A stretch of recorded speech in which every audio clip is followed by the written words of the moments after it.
Hey, Peace World. Thanks for pressing play on another Pay Me No Mind sports and entertainment show. It's Sunday morning, so it's definitely Bite Down Boxing presented by Pay Me No Mind. Hey, I gotta admit, I'm like Reggie Hammond. In 48 hours, I'm not in a good mood. I'm having a bad day. And I'm not gonna be on here too long. I'm not even having a bad day. I'm just it's just the constant state of boxing. And it's a lot of BS. I'm not gonna go through all of it. I'm gonna really just try to keep the main thing. I was excited about this weekend's action when the card was announced.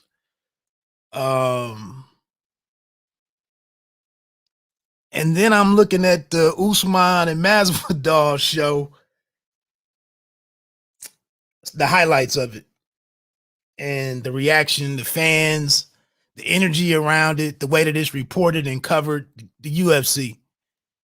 And pair that with the fact that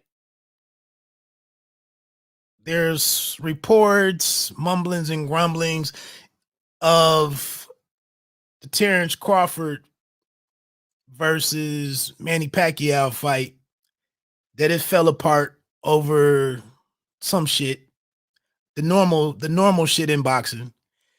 And then in a quick pivot, negotiations are underway for Manny Pacquiao to face Errol Spence Jr. More boxing shit. And it just came, I just had the realization that Emmanuel Navarrate and Christopher Diaz in this showcase of Puerto Rican talent, this really might be about the best that Top Rank can offer. It really might be the best that they can do. That's what they like to produce. That's what they like to present. And Emmanuel Navarrete and Christopher Diaz produced the type of fight that they like. It was a good fight. I didn't think Diaz really posed any threat to Navarrete. Navarrete is one of my favorite fighters to watch right now. I just don't know what's an exciting event for him. What do they put together for us to really see something interesting for the guy? And it's not just Navarrete. What do they put together for Shakur Stevenson for me to get excited about Shakur Stevenson? I don't know who the hell this guy is that Shakur is fighting next. Shakur's supposed to be the future of boxing. Dude hasn't even been in a good fight yet. So I was excited about Saturday's fight in the card, but don't nobody give a shit about none of this. Nobody really care about none of this shit. And it's some interest. I'm interested in it. I was trying to tell people earlier in the fight that the Joseph Adorno and Jermaine Ortiz fight was the fight to watch for.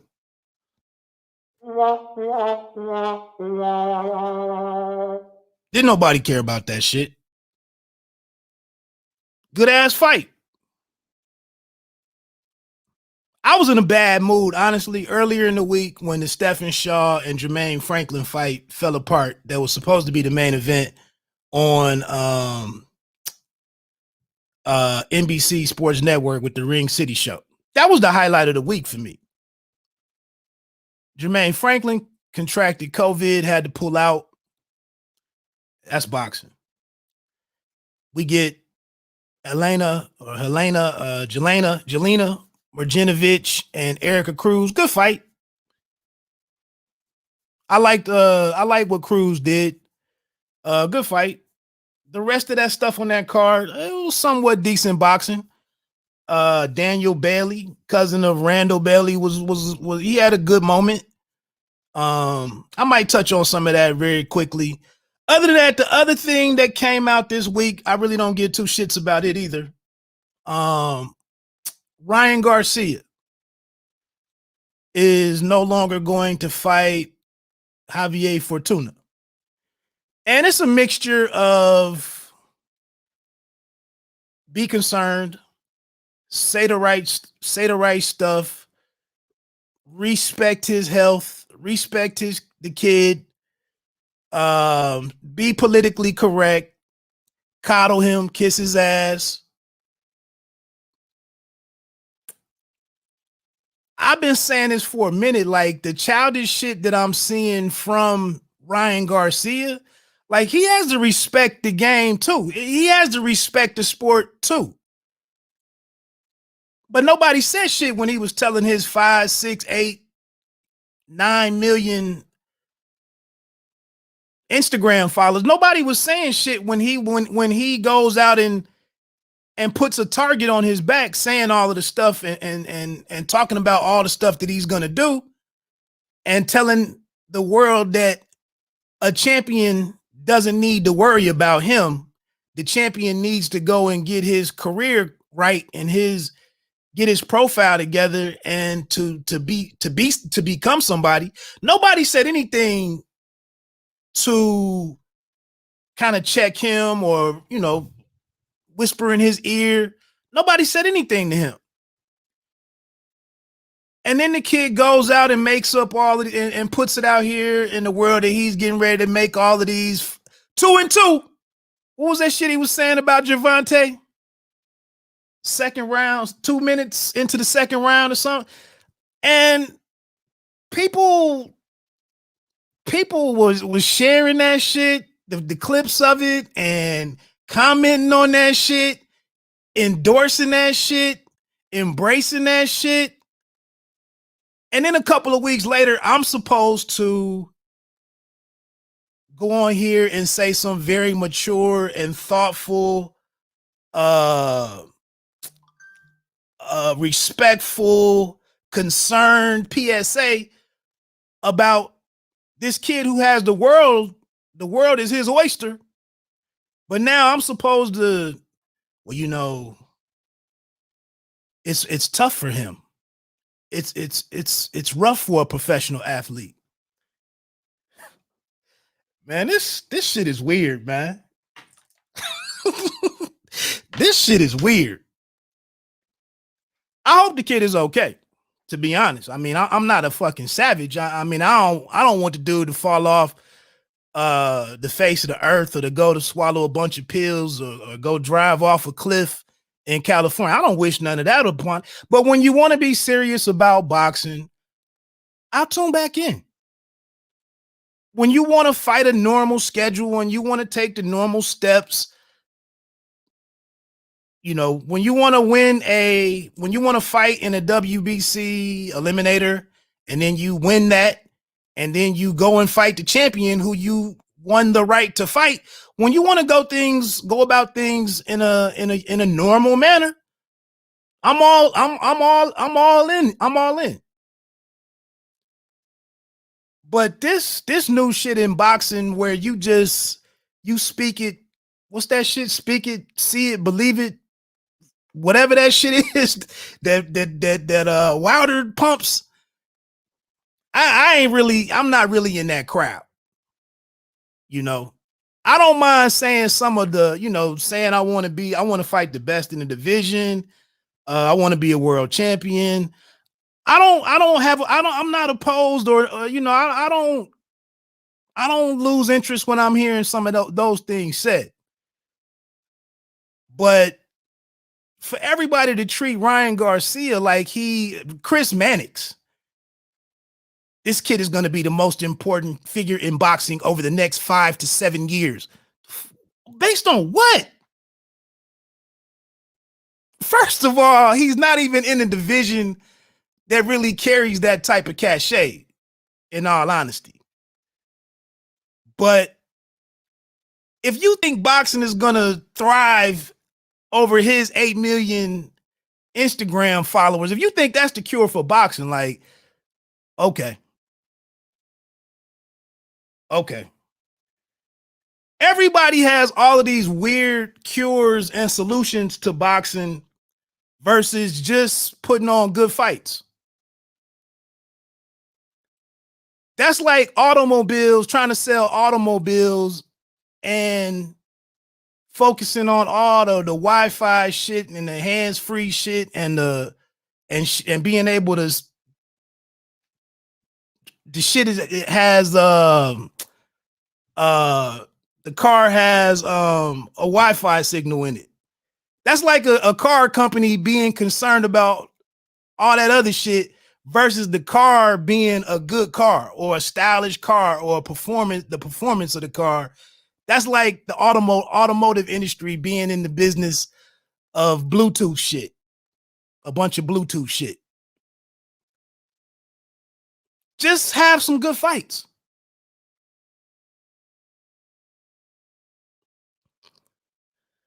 So I don't know what and that's the thing. Boxing is not, I've been saying this for months. Boxing is not like the other sports where there is an injury report. I don't even know what the HIPAA standards are for regular athletes. Like, that's the medical shit. But all of their medical business gets put out there. All of their financial information gets put out there. Everything is available about every athlete in every other sport. Boxing, you don't know shit. You don't even have to be a legit boxer to fight a 5-time world champion in a main event and get $85 million. You can be 0-0 and go fight the face of boxing in boxing. That's how weird this shit is. You just go apply for a boxing. You just go apply for a boxing license. I'm gonna just go put on a construction helmet and go stand in the box in the batter's box against Clayton Kershaw. You could do that shit in boxing.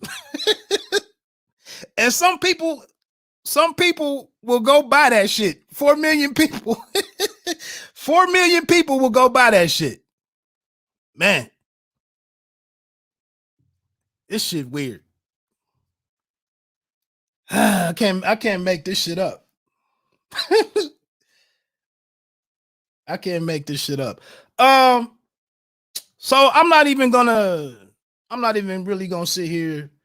Matter of fact, man, if it was warm enough, I would be out on my bike getting in my long distance ride for the day, but it's not.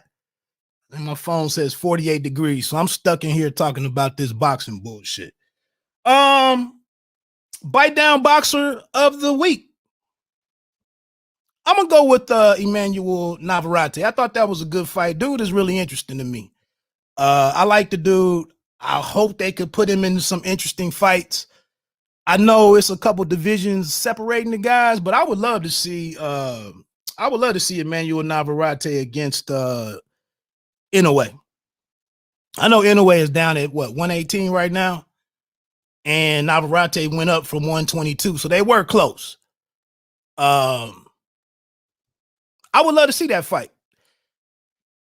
Inoue's boxing and kind of his razor sharp boxing and good power, his disciplined boxing and combinations and all crisp combinations and all that shit against all that weird shit that Emmanuel Navarrete does and his length.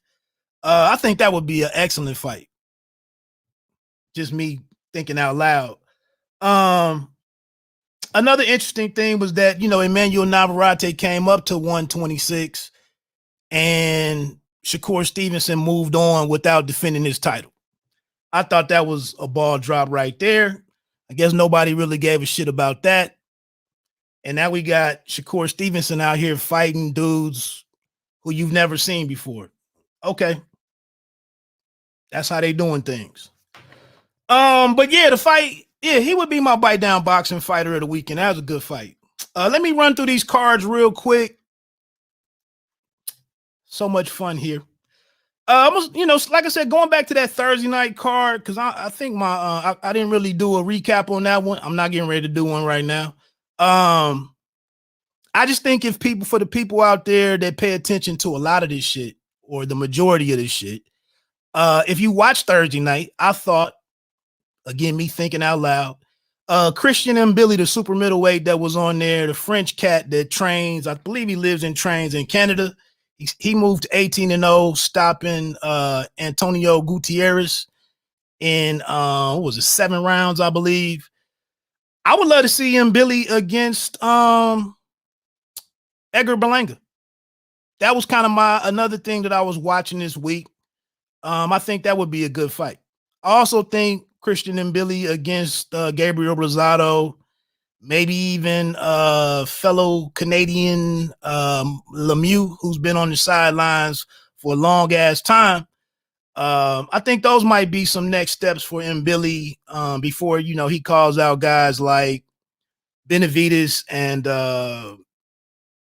Plant, Canelo, all those types of guys. I think Billy needs 1 or 2 more steps along the way to let him solve some other things on the fly and learn some more about himself before he goes to the championship level.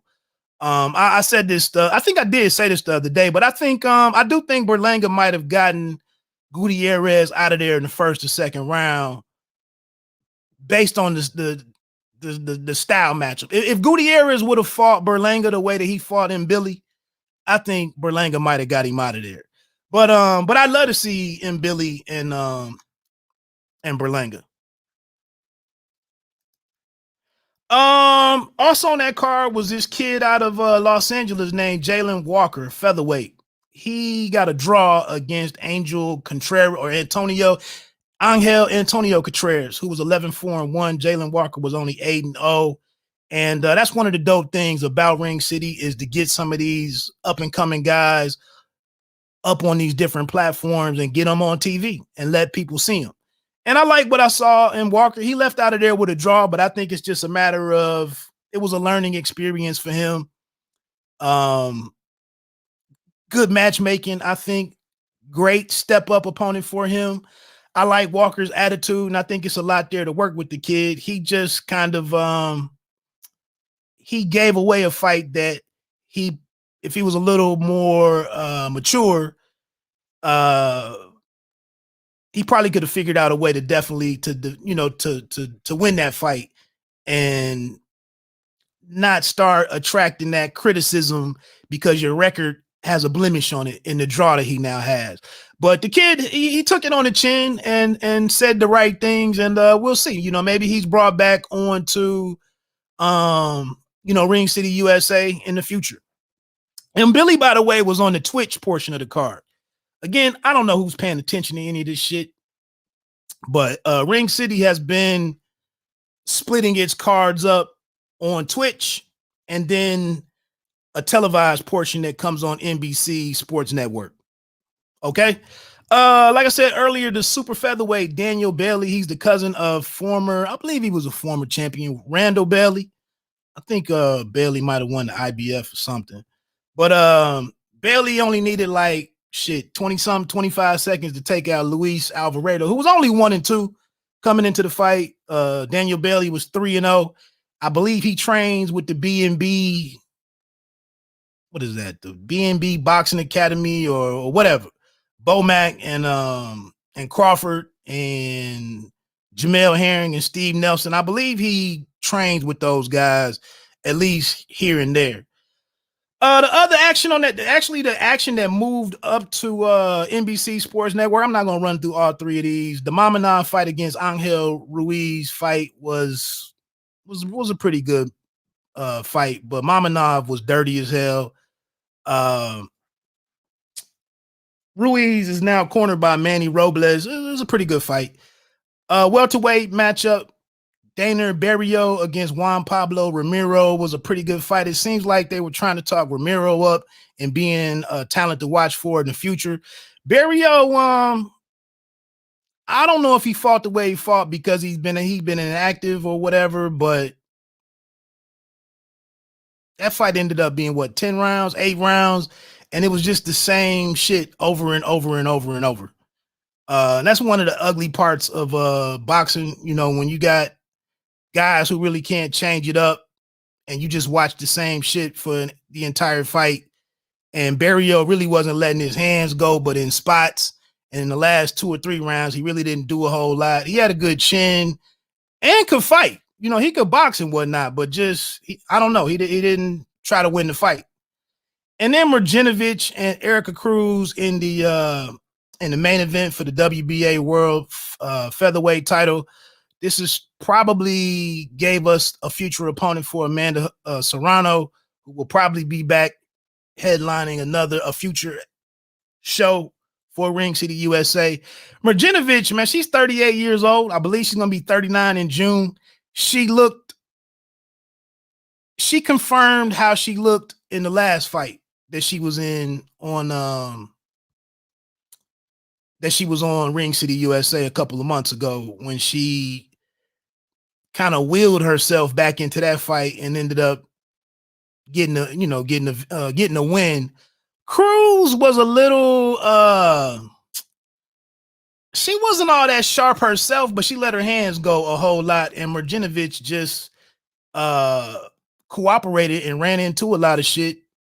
Ended up bleeding once again. She had a bad cut. And she just couldn't follow it. It was one of those situations where Jonathan Banks had to see in camp that Marjanovic has lost a step. Maybe I can manage her to a victory if she can do what my instructions are. Maybe she can get a victory, and then maybe we could discuss exiting the game versus proceeding with the fight against Amanda Serrano, who would probably hurt her badly. But she lost the fight. The referee called the fight after watching her look bad, get hit with everything, really show no semblance to a professional boxer in a lot of the times. I mean, easiest thing to do is just jab. She had some height advantage on Cruz, but she wasn't comfortable just like standing at mid-range or outside and just jabbing. Maybe every once in a while adding in the 2.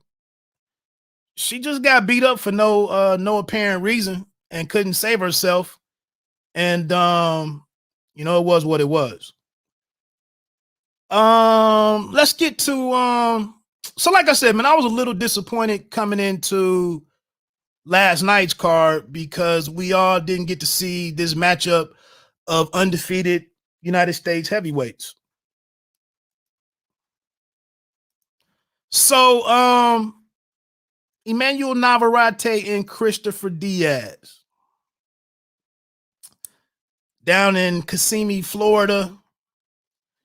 Mark Kriegel on standby with the up-to-date, up to the minute updates on the heavyweight undisputed fight between WBC and lineal heavyweight champion Tyson Fury versus the WBA, IBF, and IBO heavyweight champion Anthony Joshua. They continue to want to give us those updates that aren't really updates. It's just more boxing shit. $150 million site fee. The largest one of all time. There's also another separate several $1 million on the table to put together the rest of the undercard. But they're awaiting a bonding document, yada, yada, yada, yada. Like, when did Kriegel become the news guy? When did he become, and when did we need that figure in boxing? The guy, when did he become the what's his name? McShay? Todd McShay or Adam Schefter? When did we know that boxing needed its own Adam Schefter or Wojnarowski? Like it's that much breaking news. Like it's that much breaking news in the sport of boxing to actually get somebody to play that, to fill that role. Shit, we've been waiting on some fights for 5 and 7 years to get made. Shit, there's some job security in that role. For real, for real. Let's look at this card real quick. I was a little disappointed that Henry LeBron wasn't on the card. His fight fell off. I wanted to see him in action and just to see what his next outing would look like. But his fight fell off. I'm not really sure what happened, but he didn't make it to fight night. Jeremy Adorno, one of the Adorno brothers, the super bantamweight against Ramiro Martinez. It wasn't really a great night for the Adorno brothers, who prior to COVID. What was that? Prior to COVID, it seemed like Top Rank was trying to do some things with the kids, and there was a story there to be sold, and so on and so forth. The Adornos were, especially Joseph, was kind of like the East Coast equivalent to Gabe Flores Jr. in some respects. But Adorno won his fight over Ramiro Martinez. Martinez was waiting a lot, maybe looking to counter Adorno. Ended up being a majority decision in favor of Adorno, who improved to 5-0. Pretty decent fight. Jacob Gomez won his second fight against Mobley Villegas. Again, this is just a first round knockout.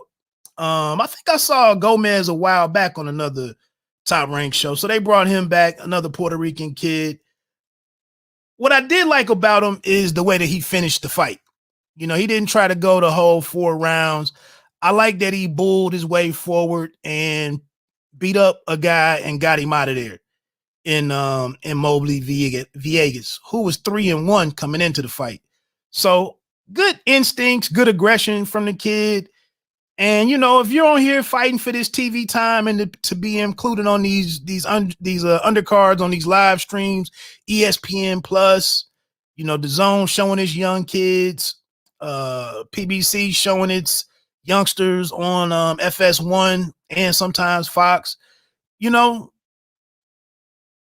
in there and make it happen. And so I give Gomez credit for that. Speaking of someone going in there and making it happen, if you saw Xander Zayas, a welterweight, was taking on DeMarcus Layton, who was 8-1-1. Zayas went in there. He went the distance with James Martin last time out with a decisive victory over Martin and a great display of boxing, a good outing for him.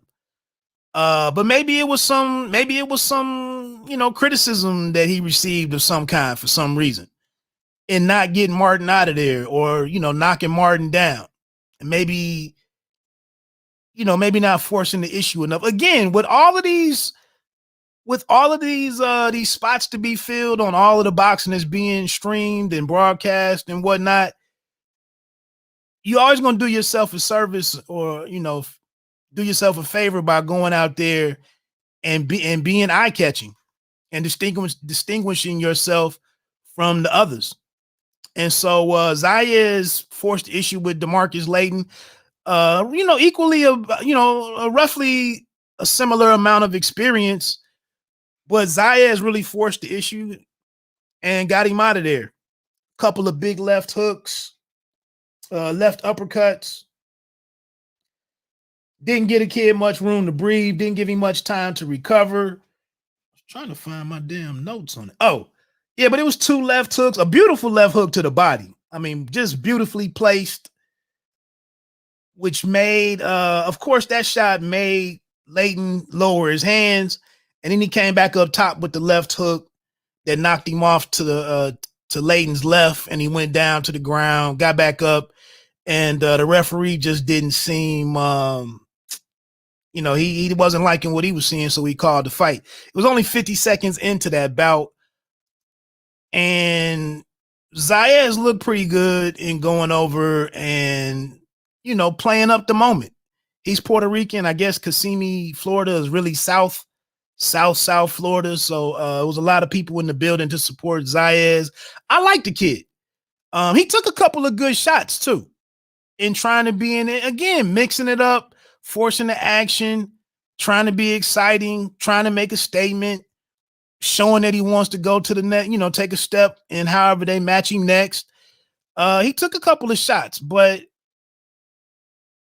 I said the same thing with Jerron Ennis a couple of weeks ago for people that wanted to be critical of him for taking some shots against Lipinets. Hey, if you ain't out there hit and not being, that whole hit and not be hit shit, if you're not doing that, if you don't subscribe to that, you don't have to go about fighting that way. That's a suggested way of going about fighting that worked for some people, or it worked for some people at certain periods of their careers. It's just not one size fits all. It's just not one size fits all. Moving on to let's go to the Josue Vargas and Willie Shaw fight first. Willie Shaw from Oakland, California, I believe. He jumped on Vargas in the first round.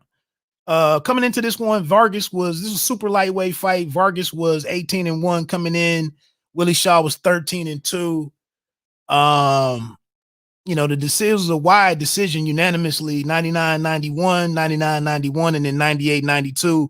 Willie Shaw just didn't do a whole lot after hurting Vargas early in the first round. I thought it was some excellent commentary here and very honest. Like, people complain that Andre Ward coddles some of these guys or is a company man. I thought he was spot on with Vargas. I've seen Vargas really box really well and look like a really skilled boxer and do some good stuff and look sharp, look crisp. And I just thought when he went, Ward said it better than I could. Here's a guy trying to be what he's not. He's not a one-punch knockout guy. He's not a really heavy-handed guy. And to sit there and just kind of try to walk a guy down and knock him out it's not gonna work well for Vargas. And Shaw could take a shot. He took some pretty good shots the entire fight. But I think if Vargas would have boxed more and used all of his tools, maybe he would have done something exciting against Shaw. Maybe he would have produced some of those exciting moments and those eye-catching moments. But here, it just kind of looked like he fought Shaw's fight or he fought someone else's fight. And even though he won unanimously, it wasn't like he earned a lot of style points in doing it. But anyway, he moved to 19-1. Stay in the mix at 140 pounds, which it might be 15, 18 interesting fighters at 140. I mean, it's a lot of bodies at 140. So like I said earlier, man, one fight that I had circled and was really interested in seeing, we don't always see these types of fights. Like I was just saying with Christian and Billy and Edgar Berlanga, in all likelihood, they probably wouldn't match those two guys together unless it was a title eliminator or, or one of them had a belt. That's probably how it happens in boxing. But Jermaine Ortiz against Joseph Adorno, both guys were undefeated at 14-0, but Adorno had one draw on his record, earned that in his last fight. And it was almost like a make or break moment for Adorno. And whatever top ranks regard is for him in his future, it was almost like the kitty gloves are off. Like, it's time to show what you are or aren't in the story. Like, what are we dealing with here? And again, I thought it was some excellent commentary from Andre Ward. Like, at the end of the fight, as this got to the 8th round, Andre Ward, despised Adorno. I mean, damn, it was like, what's going on, Dre? But it was like at the end of the fight, anything that was on the tip of Andre Ward's tongue, he just said it. He was like, man, this man ain't living right. He's not leading a Spartan lifestyle. He's not, he's not a real boxer. His commitment level, his dedication. I mean, he undressed this man. Like, damn, Dre. This one ended in a majority draw. 75-75 on 2 cards, and then Ortiz won 76-74. The difference here was that Adorno, who didn't do a whole lot throughout the entire fight, he fought in spots, he punched in spots. Ortiz was dropped twice, once in the second round and then again in round 7. I believe round 7 was the left hook or the left uppercut that he kind of bent down into, and Adorno just caught him on the move with a good shot, and then Ortiz stumbled forward and kind of and fell through the ropes and kind of stood there, paused for a second, similarly to what we saw with the heavyweight fight a couple of weeks ago with Milton and the dude that he fought. I don't even remember bruh's name, the one that he knocked out. But Ortiz's back was exposed to Adorno, and Adorno didn't charge in to really finish him off or throw some more punches or whatever. And the referee ended up doing a mandatory standing 8 or something or whatever. He started a 10 count, and that was the second knockdown against Ortiz. That other knockdown, where's my notes?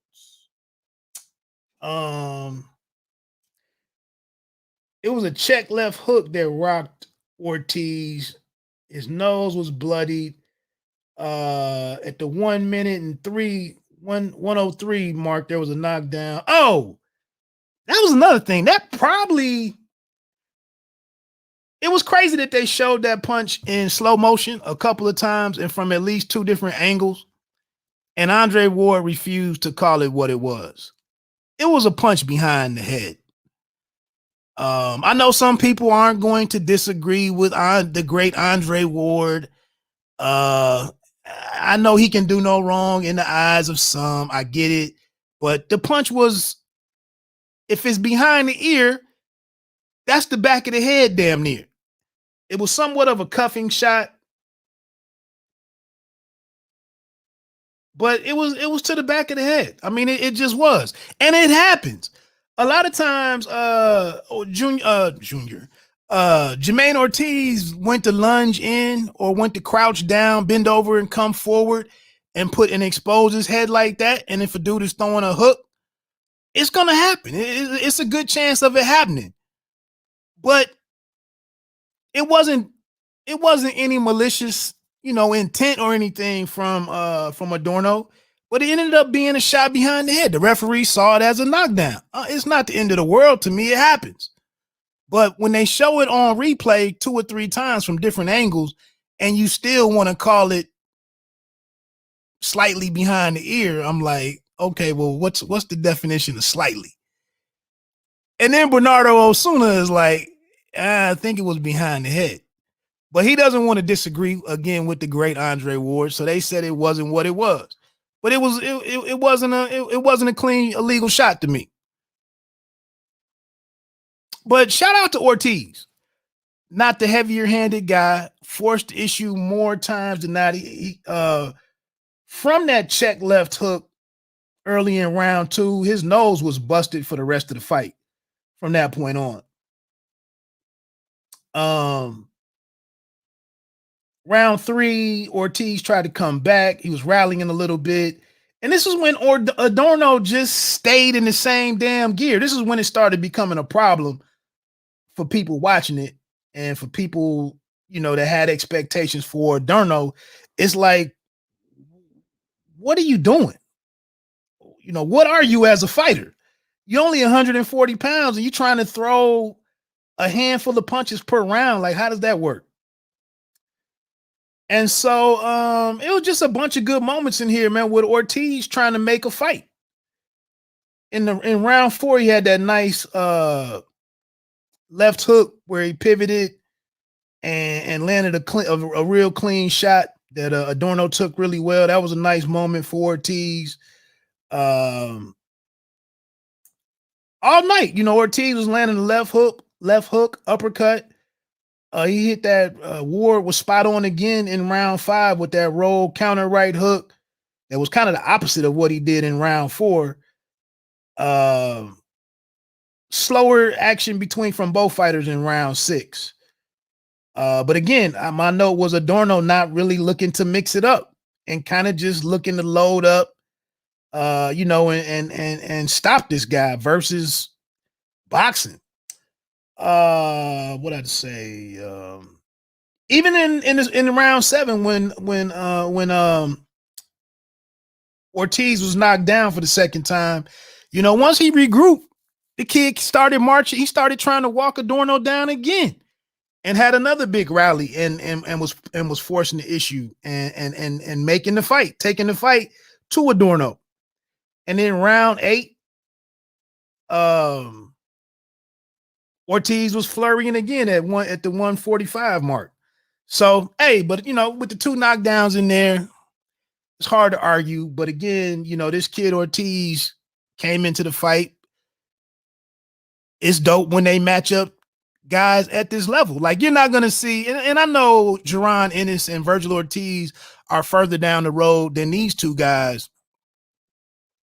But sometimes when you see these types of fights like this on the undercard, like, this is a fight to circle and expect some good action. A couple months ago, we had Sonny Fredrickson and Alexei Saucedo was a good bout. Not exactly the same type of matchup here. Obviously, Saucedo had been in a world title fight, 1 or 2 of them. But again, sometimes if these fights are talked about properly, or somebody is doing, or you give a shit, sometimes some of these different fights on the undercard is some implications to them that make them exciting. So anyway, man, shout out to Ortiz on showing a lot of grit, trying to make the most of his moment, trying to put away the house fighter and advance his career, and raise a lot of questions about Adorno, and probably earn himself a significant fight in the future somewhere. Before this, he fought he was on that Triller card, I believe. Let me make sure that was right. I think it was that Triller event. He stopped a guy who had never been stopped before. Yeah, Jake Paul and Nate Robinson. He had a fight on there with Badu Jack, who took on Blake McKernan, and so on and so forth. But that's where he kind of got on the scene, and comes into this fight and almost pulls off a good win. And like I said, advances his career along a little bit. Let's get to the main event. I mean, the co-main event, I'm sorry. Edgar Berlanga and Demond Nicholson, an 8-rounder. Can't say it was a great fight. Good fight. Good outing for Berlanga. Shout out to Demond Nicholson. He came on here and did a live stream with me and talked about his approach to, going into this fight. And he somewhat kept his word. I saw what I was looking for very early. He appeared to have a plan and a game plan to execute. He seemed to have the resolve to stand in and fight Berlanga like any other fighter instead of being intimidated by his power. He wasn't clock watching and circling around outside and not afraid to let his hands go. He did some things. He started out with the jab. He was trying to jab to the body. By the way, the Bite Down Boxing write-up, the link to the article is in the description of this live stream. You want to check it out, support small businesses, independent media and whatnot, I'd appreciate it. But yeah, Nicholson was doing a couple of different things, but starting in the second round, actually he got touched at the end of the first round, I believe, was when he first got touched. But then getting into the second round where there was the knockdown, I think that was the one, the left hook to the top of the head, maybe. But he was down 4 times in the fight. Rocked several other times, a good 4 or 5 other times, clearly rocked. And once he, once the punishment started to mount, once, he was clipped several times and he was less and less, he had the ability, less and less to mount a real attack. His legs started betraying him. That was the first time I seen a dude stomp in the ring. Again, excellent commentary from Ward and Bradley to tell us what the hell was going on right there for those of us that didn't know. I hadn't seen that before. I thought he was trying to signal something else and stomping on the ground like here like like the Duke, like Bobby Hurley would slap the floor to show that he was ready to move his feet and play defense. I thought Nicholson was trying to stomp on the floor to say I ain't going nowhere, or something. I wasn't hip to that. But Bradley and Ward said something about like his right leg was numb. How the hell y'all diagnosing this shit? But I guess that's, when you got 30 fights under your belt in an amateur career, I guess you've experienced these types of things. But yeah, as the damage started to mount, you start respecting the guy's power a little bit. You got to get up off the mat several times. You can only do what you can do. Berlanga really didn't impress me. The rest, as we got to see the rest of his game, not the most dynamic mover, doesn't really fight with any kind of consistent offensive output. But when you're a big puncher, not all guys do that. We respect the hell out of Inouye's power, but you don't expect a super middleweight to go out there and work a power punch in super middleweight. You don't expect him to go out there and work in the same manner that, a bantamweight does. Looking at David Benavidez, a super middleweight, high volume guy, not the same level of power, although he's knocked everybody out that he's fought, but he does it a different way. So that's what I'm saying. And trying to see more of what Berlanga's identity is as a fighter, what his strong suits are, his strengths and weaknesses. I'm betting that everybody took away what they wanted to take away from seeing Berlanga, in the 4th round, in the 5th round, 6th, 7th round. The one thing, he had power, what he got a knockdown in the 7th round, I believe. And then even late, after being touched nicely, one of the best punches that Nicholson landed, that right hook on the button in the 8th round, out of nowhere. Again, like Demond could have been buying time. He could have been tying the kid up. He could have been on his bike. He could have been, some of them guys, they get into those clutches and then they push the referee. They hold the referee in between them with one hand and buy some time. He could have been doing all of that type of stuff. But he landed that a big right hook in the 8th round. And then he went on a little bit of run where actually seemed like he was trying to get a little bit of get back, honestly. And what does that do? That creates the opening for, I think that was a right hook. Was that last shot that dropped that he got squared up. He was caught squared up, probably trying to sit down on some stuff of his own, and caught the flush right hook from Berlanga. So it was good to see Berlanga, carry his power late. That's definitely a plus. It's good to see the kid trying to get his opponent out of there late in the fight. Again, like I said, man, I would imagine that everybody took away whatever they wanted to take away from seeing more of Berlanga. Good win for him. We saw him drop down and knock out the push-ups for Rozier. I don't really have a grade for Berlanga on that one. It definitely silences, the talks of him mentioning Canelo Alvarez, maybe even calling out a David Benavidez. All of that stuff might be a little premature. But it'll be interesting to see what Top Rank. Again, I'm not even sure what the hell Top Rank can deliver for the guy, or what. I would imagine they try to get him into a main event, but again, I don't know what kind of. And then you got to look at the options that are out there as super middleweight. I don't know what they do, man. I don't know what they want to try to do. But he wins the fight. He moves to 17-0.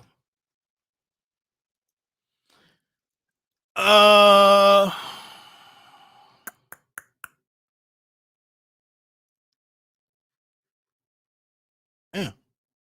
They don't even have the score. I think it was like 79-69 on 2 cards, and then 79-68 on 1. I think they don't even have that on BoxRec right now.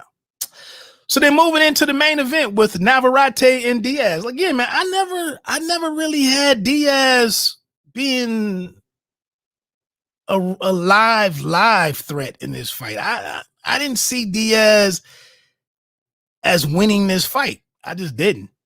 No disrespect to him. I just enjoy watching Navarrete, like his demeanor as a fighter. He takes punches, he gives punches. His work rate is beautiful. And it's that certain distance when he starts hitting these dudes, like he doesn't load up on his punches. Like he's almost like a pitcher, a major league pitcher with a great changeup. Like everything that he throws is damn near at the same motion. It all looks the same, but it lands differently. It has different power on it. Like that's a fascinating part of the kid. Like he doesn't really like set up on his feet or sit down on his feet. He doesn't really get all in position and get everything situated when he goes to throw his power. You saw he fell. He went to throw the one shot late in the fight and tripped himself or something. Like he's just a different dude. But you see, like you can tell, I guess, in his face maybe.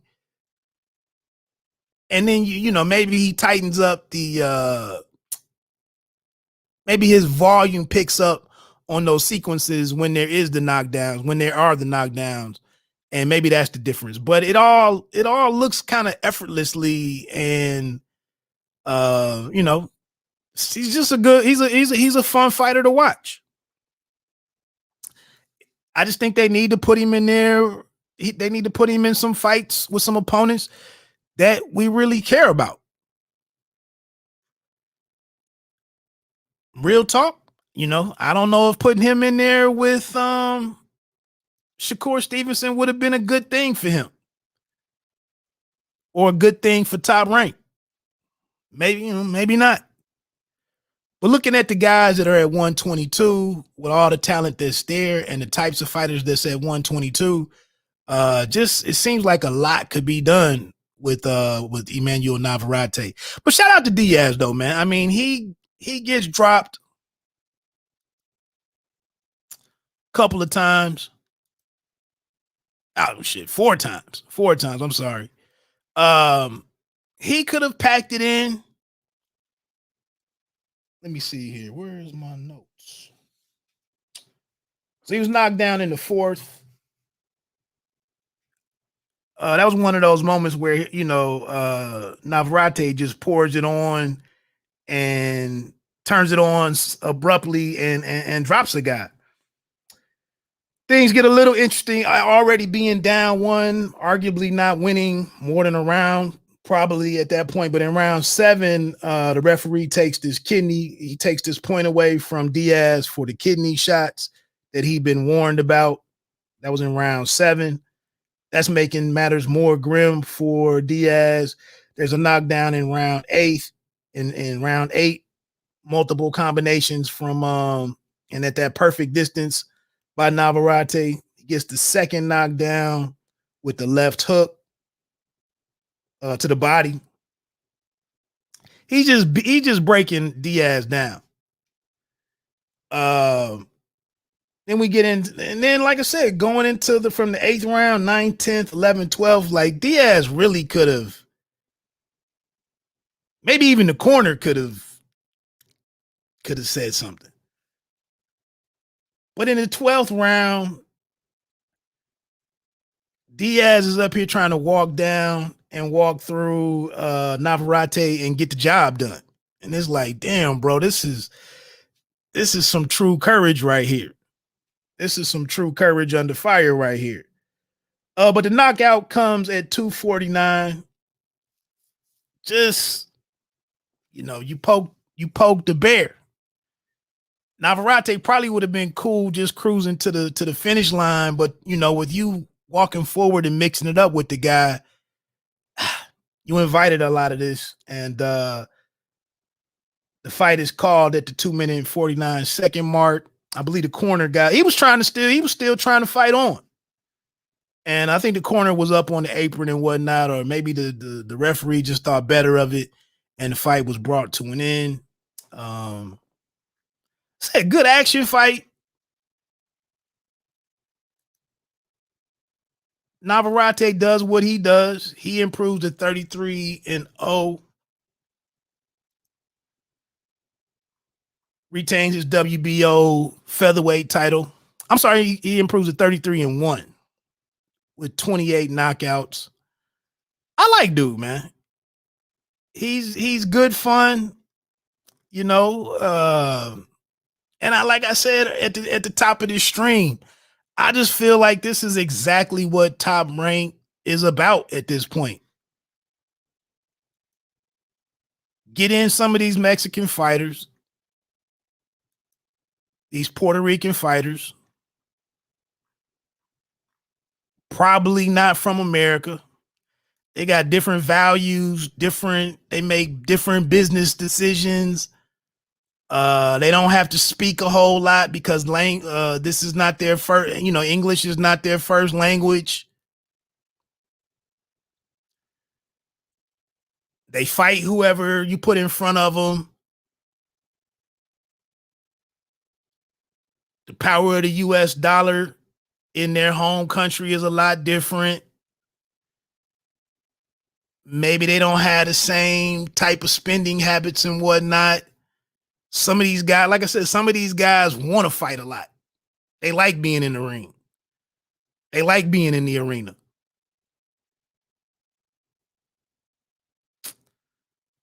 So I just think this is the best that Top Rank can consistently deliver. Just find some different ways to package it, to reconfigure the undercards, and move to the next city, in the rotation, bring the talent through and be happy with it. And maybe you don't have none of the memorable and the iconic fights from the 70s and 80s and 90s. Maybe you don't get none of that. Maybe you just get a series of hard fought, decent, middle level bouts. Maybe they're waiting for the end of the pandemic and things to truly open up and fans to return, at full capacity or nearly full. Maybe that's what it is. But and I tip my cap to Top Rank for being a leader in the resumption of boxing last June, I believe it was. The whole summer series on Tuesday and Thursday night, keeping the undisputed lightweight fight between Vasily Lomachenko and Teofimo Lopez, keeping that on regular ESPN. Salute. The Zepeda and Baranchek fight.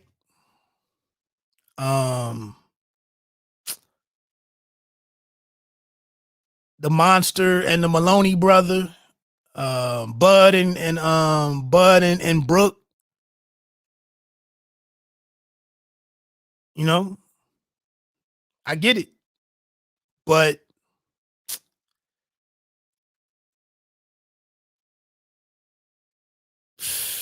what's there to look forward to? What's there to look forward to?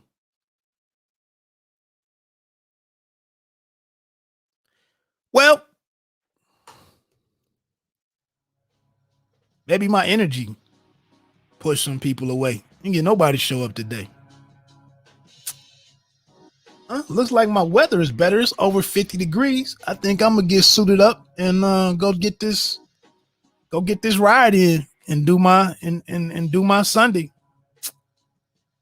Guess that's that.